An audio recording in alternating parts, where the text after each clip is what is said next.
नमस्कार दोस्तों, welcome to my YouTube channel Ved academy with Amit. आशा करता हूँ आप सभी लोग स्वस्थ होंगे, मस्त होंगे और व्यस्त होंगे। आज हम बात करेंगे महत्वपूर्ण दैनिक करंट अफेयर्स दिनांक 17 अक्टूबर 2023 के बारे में।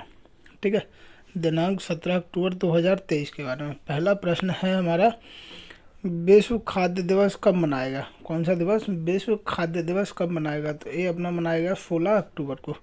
ठीक है, अगला प्रश्न है हमारा, हाल ही में न्यूजीलैंड के नए प्रधानमंत्री कौन बने हैं? कहाँ के? न्यूजीलैंड के नए प्रधानमंत्री कौन बने हैं? तो ये बने हैं क्रिस्टोफर लक्सन। क्रिस्टोफर लक्सन बने हैं न्यूजीलैंड के नए प्रधानमंत्री। ठीक है, अगला प्रश्न है हमारा, बिझिंजम अंतर्राष्ट्रीय बंदरगाह किस राज्य में स्थित है? कौन सा? बिझिंजम अंतर्राष्ट्रीय बंदरगाह किस राज्य में स्थित है? तो ये अपना स्थित है केरल में। कहाँ स्थित है? केरल में। अगले प्रश्न की बात करते हैं। अगला प्रश्न है हमारा, हाल ही में एमएस गिल कौन? हाल ही में एमएस गिल का निधन हुआ है, वो कौन थे? तो एमएस गिल थे पूर्व मुख्य चुनाव आयुक्त। कौन थे? पूर्व मुख्य चुनाव आयुक्त एमएस गिल, जिनका हाल ही में निधन हुआ है। अगला प्रश्न है हमारा, global maritime India summit 2023। Global maritime India summit 2023 का मुंबई में उद्घाटन किसके द्वारा किया जाएगा? मुंबई में उद्घाटन किसके द्वारा किया जाएगा? तो किया जाएगा प्रधानमंत्री नरेंद्र मोदी के द्वारा। ठीक है, ग्लोबल मैरीटाइम इंडिया समिट 2023 का मुंबई में आयोजन किया जाएगा प्रधानमंत्री नरेंद्र मोदी के द्वारा। अगला प्रश्न है हमारा, 18वें भारत वियतनाम संयुक्त आयोग की बैठक की सह अध्यक्षता कौन करेगा? तो इसकी अध्यक्षता करेंगे एस जयशंकर, जो कि अपने विदेश मंत्री हैं। ठीक है, 18वें भारत वियतनाम संयुक्त आयोग की बैठक की सह अध्यक्षता कौन करेगा? वो करेंगे अपने एस जयशंकर।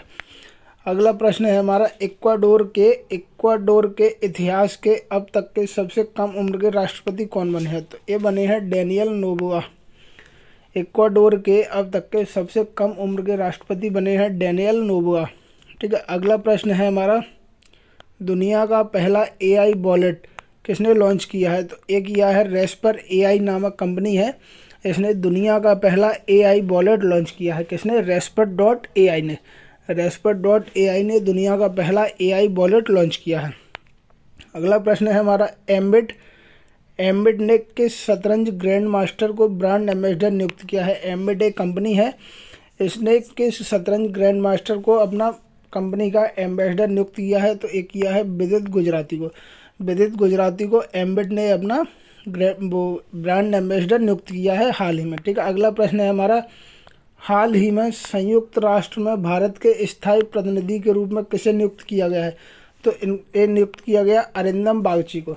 अरिंदम बागची को संयुक्त राष्ट्र में भारत के स्थायी प्रतिनिधि के रूप में नियुक्त किया गया है। ठीक है, अगला प्रश्न है हमारा, अगले प्रश्न की बात करेंगे, कैम्ब्रियन गश्ती प्रतियोगिता 2023। कौन सी? कैम्ब्रियन गश्ती प्रतियोगिता 2023 अंतर्राष्ट्रीय सैन्य अभ्यास में गोरखा राइफल्स रेजिमेंट ने कौन सा पदक जीता है? तो गोरखा राइफल ने जीता है अपना स्वर्ण पदक। कौन सा पदक जीता है? स्वर्ण पदक। कैम्ब्रियन गश्ती प्रतियोगिता 2023 अंतर्राष्ट्रीय सैन्य अभ्यास में गोरखा राइफल रेजिमेंट ने कौन सा पदक जीता है? अपना जीता है स्वर्ण पदक। अगले प्रश्न की बात करते हैं। अगला प्रश्न है हमारा, 2 दिवसीय लद्दाख जांस्कर महोत्सव 2023 के 8वें संस्करण का उद्घाटन कहाँ किया गया? तो इसका उद्घाटन किया गया कारगिल के जांस्कर के पदम में। कारगिल जो है उसका एक जांस्कर शहर है, उसके पदम नामक स्थान पर किया गया है। ठीक है, कारगिल के जांस्कर के पदम में 2 दिवसीय लद्दाख जांस्कर महोत्सव 2023 का उद्घाटन किया गया है। अगला प्रश्न है हमारा, नई दिल्ली में राष्ट्रीय बौद्धिक संपदा सम्मेलन। कहाँ? नई दिल्ली में राष्ट्रीय बौद्धिक संपदा सम्मेलन 2023 में राष्ट्रीय बौद्धिक संपदा पुरस्कार किसने प्रदान किए? तो ये पुरस्कार प्रदान किए हैं केंद्रीय वाणिज्य और उद्योग मंत्री पीयूष गोयल ने। किसने? केंद्रीय वाणिज्य और उद्योग मंत्री पीयूष गोयल ने। अगला प्रश्न है हमारा, अगले प्रश्न की बात करते हैं, सभी स्कूली स्टूडेंट्स की कौन सी आईडी बनाई जाएगी जिसमें प्राइमरी से लेकर हायर एजुकेशन तक की एकेडमिक डिटेल्स दर्ज होगी? तो ये बनाई जाएगी अपार आईडी। अपार नामक आईडी जो बनाई जाएगी वो किसके लिए बनाई जाएगी? स्टूडेंट्स के लिए। और इसका मेन उद्देश्य क्या है? तो इसका मेन उद्देश्य है, इसमें प्राइमरी से लेकर हायर एजुकेशन तक की एकेडमिक डिटेल्स दर्ज होगी। जे वन नेशन वन आधार के तर्ज पर इसको बनाया गया है अपार आईडी को। जैसे वन नेशन एक व्यक्ति का एक ही आधार होता है, वो हर जगह लागू होता है, उसी प्रकार एक स्टूडेंट की, एक छात्र की अपार आईडी बना दी जाएगी, जिसमें पूरी उसकी एकेडमिक डिटेल होगी और जिसको कहीं भी अपन देख सकते हैं, तो वो ज़्यादा सुविधा रहेगी उसमें। ठीक है, अगला प्रश्न है हमारा इसी से मिलता जुलता हुआ, अपार आईडी का पूरा रूप क्या है।